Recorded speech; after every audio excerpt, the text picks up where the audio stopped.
Assalamualaikum warahmatullahi wabarakatuh. Waalaikumsalam warahmatullahi wabarakatuh. Innal hamdalillah nahmaduhu wa nasta'inuhu wa nastaghfiruh wa na'udzu billahi min shururi anfusina wa min sayyiati a'malina. May yahdihillahu fala mudilla lahu wa may yudlil fala hadiya lahu. Asyhadu an la ilaha illallah wahdahu la syarika lahu wa asyhadu anna Muhammadan abduhu wa rasuluh la nabiyya ba'da, amma ba'du. Ayyuhal muslimun, ittaqullah wa tuqatih wa la tamutunna illa wa antum muslimun. Ma'asyiral muslimin rahimakumullah. Segala puji bagi Allah Subhanahu wa taala yang memiliki kesempurnaan pada seluruh nama dan sifat-sifatnya. Kita memujinya dan mohon pertolongan kepadanya serta mohon ampunan kepadanya. Kita berlindung kepadanya atas kesalahan diri kita sendiri dan kejelekan amal-amal kita. Selawat serta salam kita senantiasa kita curahkan kepada Nabi Muhammad SAW,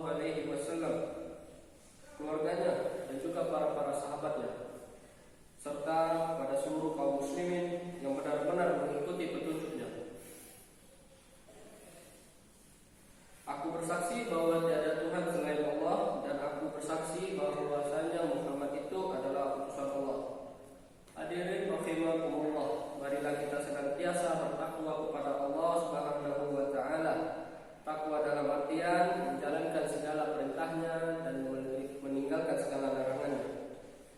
Jemaah Jumat rahimakumullah, ketahuilah bahwa kewajiban paling besar yang harus ditunaikan seorang hamba setelah kewajibannya kepada Allah dan Rasulnya adalah memenuhi hak orang tua, sebagaimana firman Allah yang artinya, beribadahlah kalian kepada Allah dan janganlah kalian mempersekutukannya dan dengan suatu pun, dan berbuat baiklah kepada kedua orang tua. Quran surat An-Nisa ayat 36. Di dalam ayat lain Allah Subhanahu wa taala juga berfirman, "Kami perintahkan kepada manusia supaya berbuat baik kepada kedua orang tuanya. Ibunya telah mengandungnya dengan susah payah dan melahirkannya dengan susah payah pula."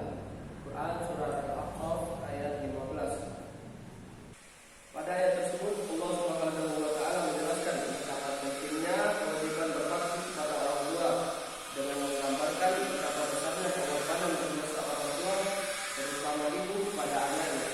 Maka sudah semestinya bagi seorang anak untuk berbuat baik kepada kedua orang tuanya, apalagi membalas kebaikannya dan tidak menyakiti hatinya. Maka apakah layak bagi seorang anak untuk melupakan kebaikan orang tua tersebut? Sungguh tidak. Begitu pula tentu lebih tidak pantas lagi bagi seorang anak untuk menyakiti hati kedua orang tuanya. Hadirin rahimakumullah, Nabi SAW juga telah menyebutkan betapa besar keutamaan berbakti pada orang tua, bahkan lebih besar daripada jihad di jalan Allah Subhanahu wa taala. Hal ini sebagaimana disebutkan dalam As-Sahih dari sahabat Abdullah bin Mas'ud radhiyallahu anhu, yang artinya, aku bertanya kepada Nabi SAW, amalan apakah yang paling dicintai Allah Subhanahu wa taala? Beliau menjawab, salat pada waktunya.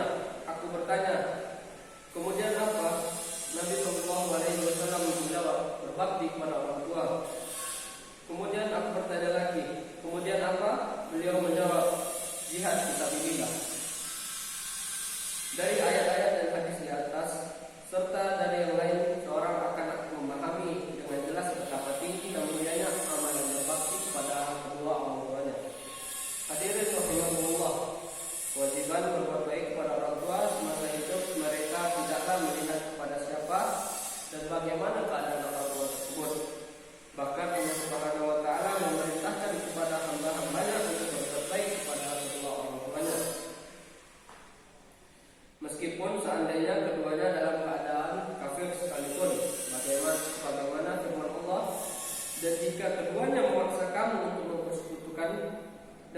sesuatu yang tidak ada pengetahuanmu tentang itu, maka janganlah kamu mengikuti keduanya. Namun pergaulilah mereka dan keduanya di dunia dengan baik. Dalam ayat tersebut kita memahami bahwa berbuat baik kepada orang tua tidaklah hukum karena keduanya dalam keadaan kafir. Meskipun perintah keduanya yang berupa kemungkaran tetap tidak boleh ditaati. Kaum muslimin yang semoga dirahmati Allah Subhanahu wa taala. Berbuat baik kepada orang tua sangat banyak caranya dan sangat luas cakupannya. Bisa dilakukan dengan ucapan, perbuatan maupun dengan harta. Berbuat baik dengan ucapan maka dilakukan dengan menjaga tutur kata yang baik dan tidak menyakiti serta dengan berlemah lembut ketika berbicara dengan kedua orang tua kita. Sedangkan berbuat baik dengan perbuatan bisa dilakukan dengan membantu menyiapkan keperluan-keperluannya atau melakukan pekerjaan-pekerjaan lain untuk meringankan bebannya serta memenuhi perintah-perintahnya, serta bukan dalam bentuk berbuat maksiat kepada Allah. Sedangkan berbuat baik dengan harta bisa dilakukan dengan menginfakkan sebagian harta untuk memenuhi kebutuhan-kebutuhannya. Hadirin rahimakumullah, berbuat baik kepada orang tua juga tidaklah terbatas pada saat keduanya masih hidup. Bahkan di saat keduanya sudah meninggal dunia pun berbuat baik kepada keduanya masih bisa dilakukan. Fa'tabiru ya ulil absar la'allakum turhamun. Innal hamdalillah